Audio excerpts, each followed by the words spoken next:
Bienvenidos, amigos y amigas, a Historia con el Móvil. Mi nombre es Juan Jesús Pleguezuelo, soy profesor de Historia de Instituto y tengo que decirles lo siguiente. Estoy muy contento de estar aquí con todos vosotros, hablando de historia, haciendo viaje en el tiempo. ¡Cuánto nos gusta! ¡Cuánto nos apasiona! Pero de corazón, lo que de verdad espero es que estés bien. Espero en los próximos minutos ofrecerte una agradable compañía. Antes de empezar con el episodio de hoy, tengo un anuncio muy importante. Mira que todas las semanas recibo algún mensaje de gente, sobre todo de Latinoamérica y de Estados Unidos, que me dicen que les cuesta encontrar mi libro. Bueno, pues ya está arreglado. Antes mis libros los podías comprar a través de Amazon, pero es que ahora mis libros ya están publicados en Amazon. Mis libros están publicados en Amazon.es, de manera que ahora desde donde sea, desde cualquier parte del mundo, puedes comprarle mis libros y Amazon te los va a enviar directamente. Así que, claro, ahora tú se los estás comprando a Amazon, antes los comprabas a España y el coste de envío era carísimo, así que ahora al comprárselo a Amazon el coste de envío va a ser muchísimo más barato y ya no hay problema, estés en Estados Unidos, Colombia, Argentina, México, donde sea que estés. Los costes de envío van a ser muchísimo más baratos y ya está, ya tienes mi libro atrincherado en las redes, lo tienes publicado en Amazon, tienes también mi libro Los 10 hábitos del estudiante exitoso e Historia de España para la selectividad. Los 3 libros los tienes publicados en Amazon.es. Y bueno, vaya episodio traemos hoy, qué interesante, qué bonito, qué especial, qué significativo. Como cada año por esta fecha le dedicamos un episodio a la vida de Jesús y al origen del cristianismo. Ya tenemos una serie de episodios dedicados a este tema. El primer episodio se titulaba Primeros textos sobre el cristianismo, el segundo episodio se titulaba Jesús de Nazaret, el tercero era Palestina en tiempos de Jesús y hoy vamos a hablar de las primeras comunidades cristianas. Te dejo el enlace de esa lista de reproducción en los comentarios del programa. Bueno, vamos a hablar de las primeras comunidades cristianas. Miren, la primera comunidad cristiana, por lógica, tenía que ser Jerusalén. Jesús muere en Jerusalén y allí quedan sus discípulos. Y esa comunidad de cristianos de Jerusalén era dirigida por Santiago el Menor, que en los evangelios a veces es referido como el hermano de Jesús, aunque bueno, probablemente no fuese su hermano en el sentido literal del término. Hay quien dice que era su primo y también hay quien dice que la expresión hermano, bueno, pues era muy común en aquella época, por lo tanto tampoco tenemos que tomarlo en el sentido literal de la palabra. En todo caso, esa comunidad de cristianos establecida en Jerusalén era dirigida por Santiago el Menor, que tuvo un especial protagonismo, atención, en algo que sucedió en el año 50 después de Cristo en Jerusalén, o sea, 17 años después de la muerte de Jesús. Estamos hablando del Concilio de Jerusalén. En el año 50 después de Cristo tenemos en Jerusalén el primer concilio de la historia. Esto se narra en el libro de los Hechos de los Apóstoles y también lo nombra Pablo en su carta a los Gálatas. Aunque bueno, en ambos textos hay versiones diferentes. Sobre Santiago el Menor, primer obispo de Jerusalén, primer dirigente de la primera comunidad cristiana, pues el historiador Flavio Josefo nos dice que fue martirizado en el 60 después de Cristo por orden del sumo sacerdote Ananías ben Ananías. Pero volvamos unos años atrás, volvamos al Concilio de Jerusalén. ¿Por qué y para qué los principales dirigentes de la comunidad cristiana, que en el año 50 después de Cristo seguían siendo los apóstoles de Jesús, que la mayoría estaban vivos, por qué se reúnen en Jerusalén? ¿Qué tenían que hablar? ¿Qué tenían que dilucidar? Pues miren, estaba habiendo un problema importante. Atención. Los primeros seguidores de Jesús, las primeras comunidades que siguen a Jesús eran judíos. Y todavía no está claro si los que siguen a Jesús siguen siendo judíos o no siguen siendo judíos. Aún no estaba claro. ¿Y qué sucede? Que muchos gentiles, es decir, cuando decimos gentiles nos referimos a no judíos, se están convirtiendo a Jesús, se están convirtiendo al mensaje de Jesús, son ya seguidores de Jesús. O sea, tenemos que en los primeros tiempos del cristianismo tenemos a los judíos, mayoría, que se han convertido al mensaje de Jesús, y tenemos a los gentiles, a los no judíos, que también se han convertido al mensaje de Jesús. Y aquí viene el problema. ¿Deben los gentiles observar la ley judía? ¿Deben los gentiles cumplir con los mandatos de la ley judía? Porque ellos estaban interesados en el mensaje de Jesús, no en toda la tradición judaica. ¿Y qué pasó? Bueno, pues que en Antioquía hubo un incidente. Antioquía, que está hoy día en la actual Turquía, cerquita de Siria, bueno, pues dice la tradición que fue fundada por Pedro, pero allá también fue Pablo. Y resulta que la particularidad de esta comunidad cristiana de Antioquía es que convivían judíos cristianos con gentiles cristianos. Y hubo un incidente entre Pedro y Pablo. Resulta que Pedro nunca, esto lo relata Pablo en su carta a los Gálatas, ¿vale? Pues resulta que Pedro no tenía ningún problema a la hora de comer, en comer con todo el mundo, con los judíos cristianos y con los gentiles cristianos. No tenía ningún problema, ¿vale? Y parece ser que de la comunidad de Jerusalén fueron unos enviados a Antioquía. Algo pasó, algo hablarían con Pedro. El caso es que a partir de la llegada de esos enviados de Jerusalén, Pedro deja de comer con los gentiles cristianos. Repito, a partir de la llegada de esos enviados de Jerusalén, Pedro deja de comer con los gentiles cristianos. Y Pablo se le enfrenta. Pablo se le enfrenta y le dice, oye, ¿por qué antes no tenías problema en comer con todos y ahora te apartas a la hora de la comida? Y a partir de ese incidente son llamados Pedro y Pablo a Jerusalén, y se convoca ese concilio de Jerusalén. Ese concilio de Jerusalén se narra en los Hechos de los Apóstoles y también se narra en la carta a los Gálatas, los Hechos de los Apóstoles atribuido a San Lucas, y en la carta a los Gálatas de San Pablo. Aunque, repito, ambos textos dan versiones ligeramente diferentes. Y allí pues se discute, en ese concilio de Jerusalén, si los gentiles debían observar la ley judía. Si los gentiles, los no judíos que se estaban convirtiendo a Cristo, debían cumplir con la ley judía. Y ojo, atención, ¿saben cuál era especialmente la ley que estaba causando problemas? Ustedes imagínense,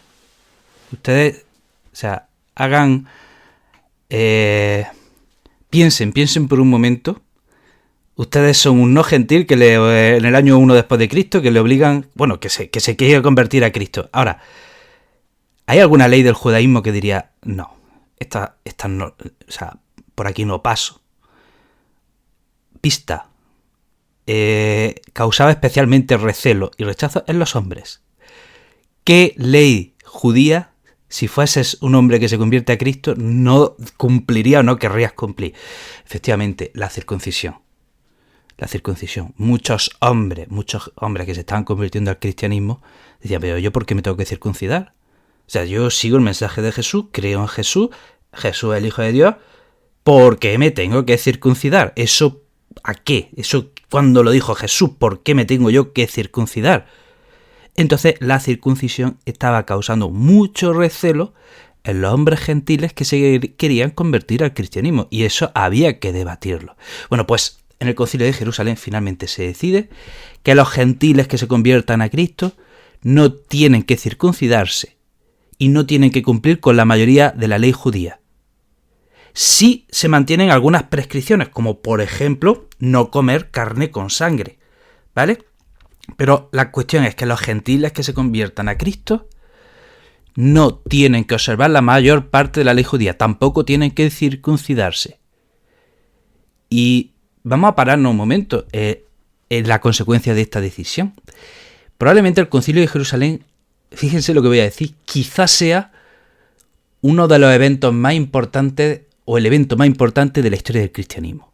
Repito, el Concilio de Jerusalén es quizá el evento más importante de la historia del cristianismo, porque cuando aquí se decide que los gentiles que se conviertan a Cristo no tienen que observar la mayor parte de la ley judía, ¿qué se está decidiendo en el fondo? Que el cristianismo se está abriendo, que el cristianismo ya se está abriendo a los no judíos, que el cristianismo se va a convertir en una religión universal.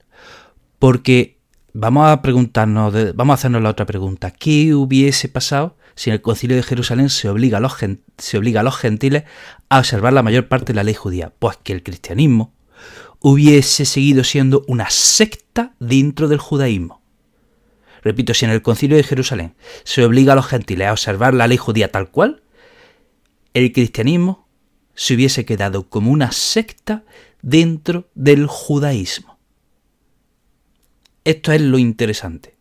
Esto es lo interesante. Por lo tanto, la consecuencia de esa decisión que se toma en el Concilio de Jerusalén es completamente y absolutamente relevante y decisiva en la historia del cristianismo. El cristianismo, ¡pum!, se abre y ya todos los gentiles pueden convertirse a Cristo sin las restricciones que suponía cumplir con la ley judía tal cual, especialmente la circuncisión.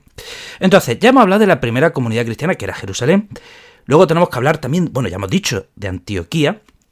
Y repito, la particularidad de esa comunidad cristiana de Antioquía es que ahí convivían judíos cristianos con gentiles, y por primera vez parece que a los seguidores de Cristo se le empieza a llamar cristianos. También parece ser que allí Mateo escribe su evangelio, y también es donde Pablo empieza sus viajes. Entonces ya hemos hablado de Jerusalén, hemos hablado de Antioquía, y tenemos que hablar de otra comunidad importantísima. ¿Qué comunidad importante cristiana tenemos después de la muerte de Jesús? Por lógica, por sentido común, tenía que ser Roma, la capital del imperio. En Roma parece que una década después de la muerte de Jesús ya tenemos cristianos. ¿En qué nos basamos para decir esto? ¿Por qué decimos que el cristianismo llegó muy pronto a Roma? Pues miren, tenemos al historiador Tácito en el año 116 que dice que Nerón culpó a los cristianos del incendio de Roma y que los cristianos fueron martirizados. Estamos hablando de comienzos de los años 60 después de Cristo. Luego tenemos otro historiador, Suetonio, que corrobora ese mismo hecho. Suetonio también hace referencia a cómo Nerón, en la década de los 60, culpa a los cristianos del incendio de Roma. Pero es que atención, esto es clave.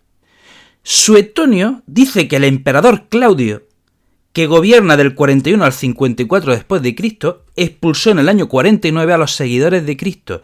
Repito, Suetonio dice que el emperador Claudio, que gobierna del 41 al 54, expulsa a los seguidores de Cristo en el año 49.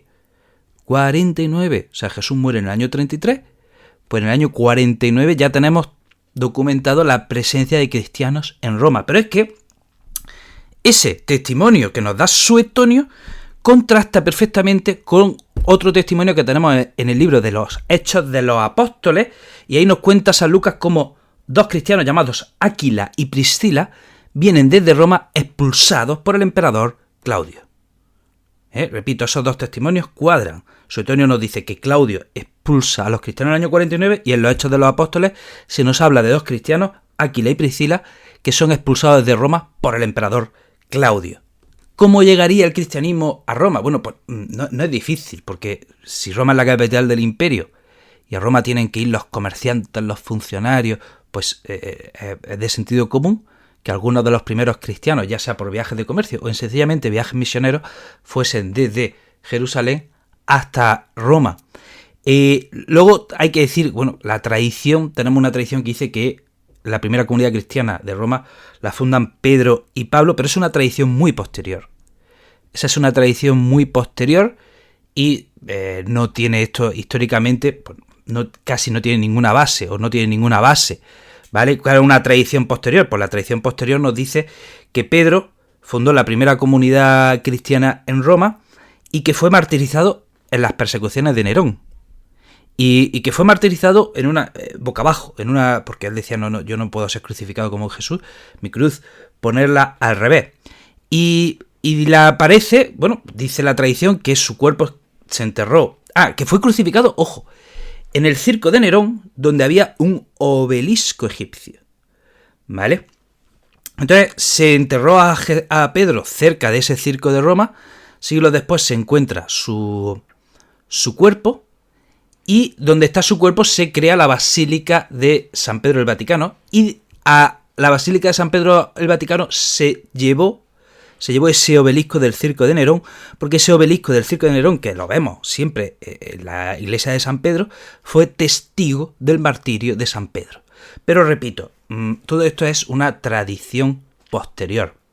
Tenemos también otra comunidad importante que es la comunidad de Alejandría. De nuevo, aquí tenemos que hablar de otra tradición. Dice la tradición que fue San Marcos quien funda la primera comunidad cristiana de Alejandría y que también fue martirizado en las persecuciones de Nerón.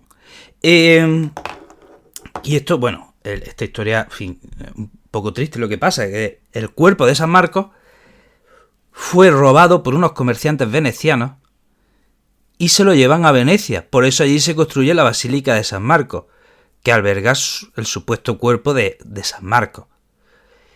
Pero, oye, siglos después pasa el tiempo y dicen los cristianos de Alejandría que la cabeza de San Marcos se quedó en Alejandría. O sea, que los comerciantes se llevaron el cuerpo, pero que la cabeza se quedó allí en Alejandría, de manera que se venera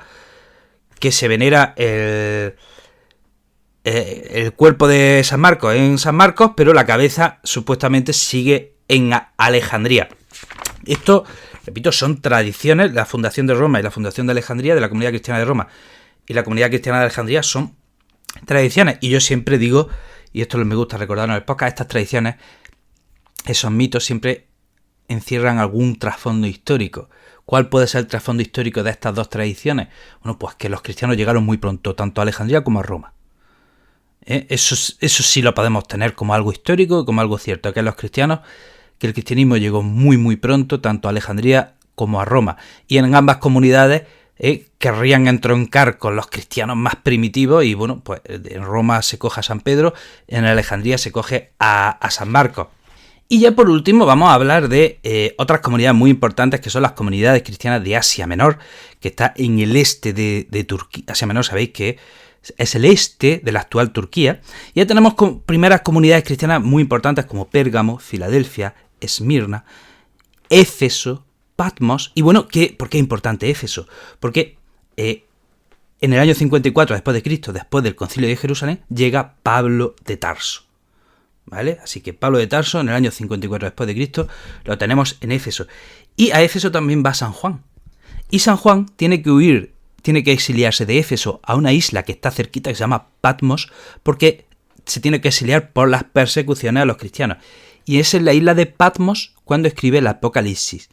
Puede volver a Éfeso, y en Éfeso parece que San Juan escribe su evangelio. Y aquí, bueno, hagan otra gran discusión que probablemente nunca tendrá resolución. ¿Fue San Juan evangelista, San Juan apóstol? Sobre esto hay quien dice que el San Juan evangelista fue San Juan apóstol, hay quien dice que fueron diferentes personas. El caso es que, bueno, es complicado esto de resolver. Y, bueno, hasta aquí el programa de hoy. Te recuerdo que esta lista de reproducción dedicada al cristianismo te la voy a dejar en los enlaces en los comentarios del programa, y que ya tienes a tu disposición mis libros en Amazon.es. Desde cualquier parte del mundo los puedes comprar y el coste de envío te será mucho más barato que si los compras a España. Y querido amigo, querida amiga, te mando un pedazo de abrazo, espero que estés muy bien y nos vemos en el próximo programa.